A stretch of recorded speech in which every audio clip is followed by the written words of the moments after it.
नमस्कार, स्वागत है आपका नेशनल खबर पर। जैसा कि आप जानते हैं कि ओवैसी की पहली रैली होने वाली थी कोलकाता में, लेकिन अब खबर ये आ रही है कि ये जो पहली रैली होने वाली थी कोलकाता में, इसे कैंसिल किया गया है क्योंकि पुलिस ने इसके लिए परमिशन नहीं दी है।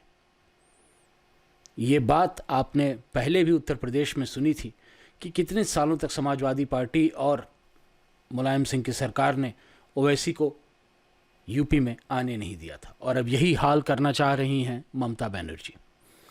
एआईएमएम के चीफ बैरिस्टर असदुद्दीन ओवैसी, इनकी पहली रैली होनी थी, थर्सडे को होनी थी, और इस वक्त ये बात हर जुबां पर है कि जो कैंसिलेशन हुआ है वो पूरी तरह से गलत है। जहां तक सवाल उठता है इस रैली का, ये रैली बहुत ख़ास थी। इसलिए ये रैली बहुत ख़ास थी क्योंकि इस वक्त जो आवाज़ है असदुद्दीन ओवैसी की, उसे उठाना बहुत ज़रूरी है। वेस्ट बंगाल में उनकी आवाज़ दबाई जा रही थी। मेती बुर्ज जो इलाका है वहाँ पर इसे होना था कैंपेन को, और कैंसिलेशन क्यों किया गया है ये कोई वजह समझ में नहीं आ रही। अगर ये कहा जाए कि इसके चलते जो कैंपेन है एआईएमआईएम का वेस्ट बंगाल में उसे झटका लगा है, तो ये गलत नहीं होगा। क्योंकि आप एक बात समझ के रखें, बहुत ज़रूरी होता है कि लीडरान जो हैं तमाम वो दिखाई दें लोगों के बीच में।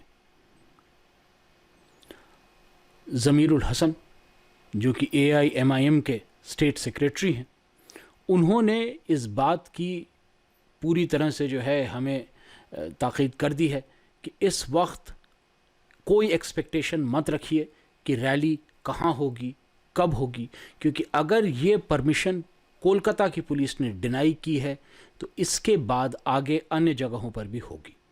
लेकिन इसका मतलब ये नहीं है कि टीएमसी की इन गुंडागर्दियों से घबराने वाले हैं असदुद्दीन ओवैसी या कोई भी ऑपोजिशन के लोग। 10 रोज़ पहले जो है परमिशन के लिए अप्लाई किया गया था, और अगर 10 रोज़ में परमिशन नहीं मिला है तो इसका सिर्फ एक मायना है कि आखिरकार लोग घबरा रहे हैं।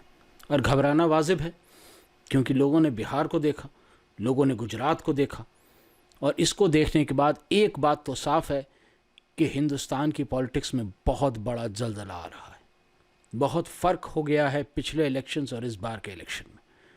मैंने एक और वीडियो किया है, शायद इसके पहले आए या इसके जस्ट बाद आए, जिसमें मैंने आपको बताया है कि किस तरह कायद की एक तलाश हो रही है हिंदुस्तान में जो मोदी के ख़िलाफ़ खड़ा हो सके।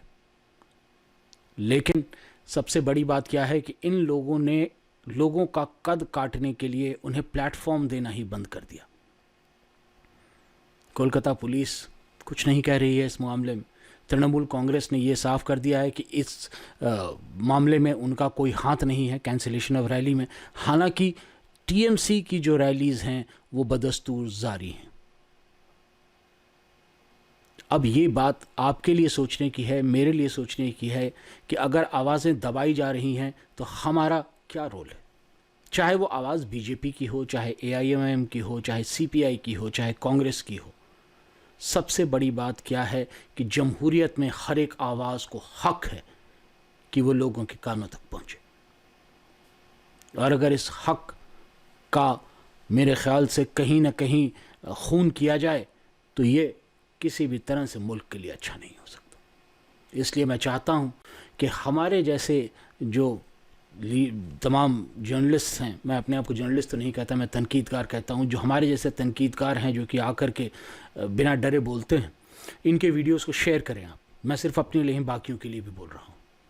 इनको आप सब्सक्राइब करें, व्हाट्सएप पर जो है मुहिम चलाएं, एक दूसरे को वीडियोस भेज करके, फेसबुक पर पोस्ट करें। आवाज़ दबने न दें। नमस्कार।